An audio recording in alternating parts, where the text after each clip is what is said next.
Hey everyone, James here from Tombstone Moto. It's a bit of a gloomy day in the Yukon. I'm packing my bag for not quite ready to go up the Dempster yet, but another trip we're going on. But this is kind of my kit that I use in the Yukon, whether we're heading up the Dempster Highway or the Canal Road or wherever else we're going. I'd say my kit's on the lighter side, but I do ride with guys that think I carry way too much stuff. And then there's other people that we see that have everything but the kitchen sink on their bike.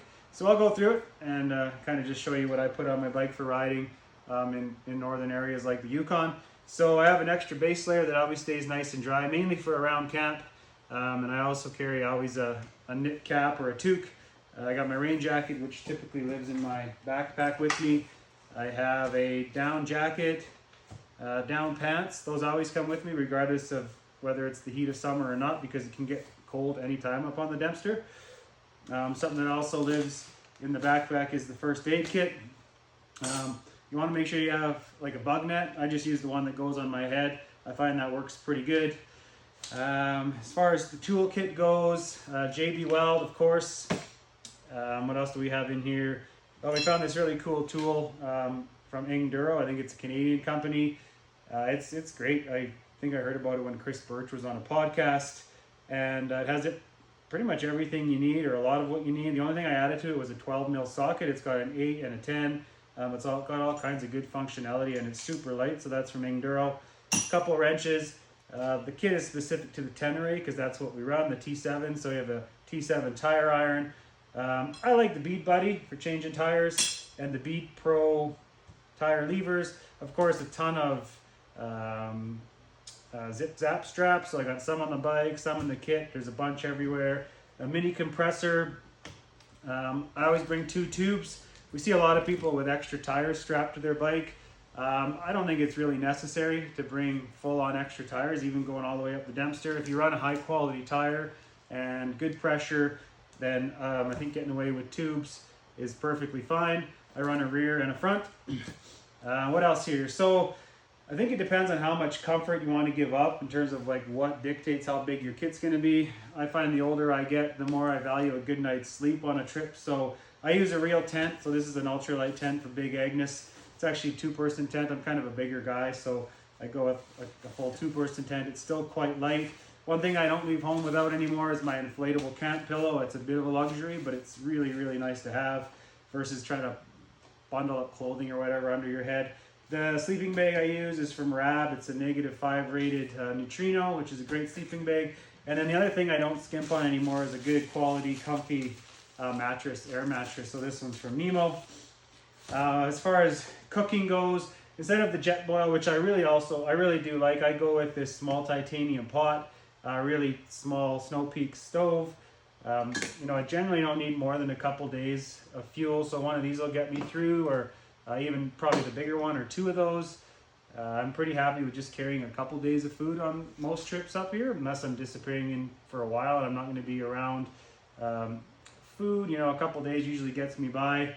The longest stretch on the Dempster between fuel stops is about 380 kilometers. The Teneres that we run don't have any kind of auxiliary tanks on them yet, so I find a couple extra liters gets us to fuel.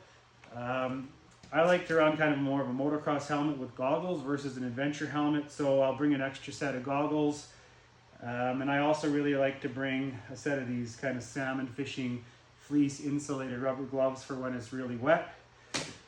As far as my feet go, I find every boot I've ever owned will eventually wet through in heavy rain, so what I like to do is just stick my feet into garbage bags if I'm really in the downpours and the wet weather. And then my feet stay dry, even though my boots will probably wet out and saturate, but I'll always have dry feet and dry socks.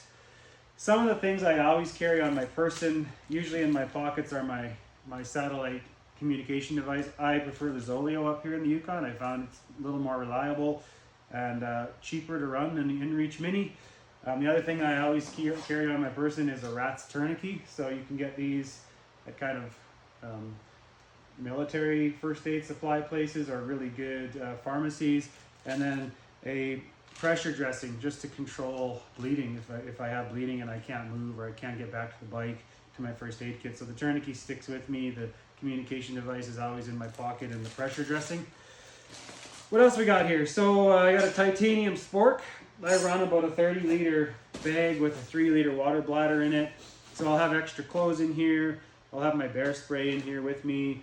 I'll have my lunch and snacks for the day in the backpack. I don't love to have a lot of weight on my shoulders when I ride, but I like to keep the bike pretty light. With this kit, I can usually get away with like a Reckless 40 system, you know, some kind of, you know, 40-liter, 30 to 40-liter soft saddlebag system on the Teneres.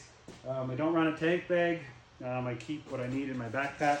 I keep the tank light and just run soft bags off the side of the bike. We don't run hard bags.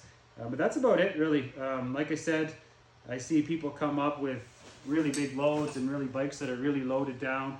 But at the end of the day, I find that this gets me through most situations and gets me up to tuk and back pretty comfortably. Some of the other things you want to carry with you are a bit of cash, just in case the card locks aren't working. But for the most part, you can get away with a pretty light kit on that road. I mean, it's not super technical riding going up there, but you know, when that road gets wet, it gets pretty slick and greasy. So having a nice light bike can be a big advantage. You're always going to find sections on that road where they're doing some summer maintenance, and you're going to have a thick layer of really fresh, fluffy, loose gravel. So again, in that situation, you know, it's nice to have a nice, light, nimble bike so you can hit those loose or wet sections at speed, carry speed, and just it increases your safety factor, in my opinion, greatly. Some other things I see people bringing, or like buddies like to bring, are small camp chairs, you know, other kind of creature comforts. Like I said, you can add or subtract to the bike, but I think there's a ton of value in keeping your load as small and light as possible, and being able to move when you need to on the bike, and being able to get the bike to actually do what you need it to do when you need it to do it. Anyways, hope to see some of you guys up on the Dempster, guys and girls up on the Dempster this summer. We're kind of still waiting for summer to kick in, but we are seeing bikes go by every day on their adventures up to the Yukon and up to Alaska. Take care and happy riding.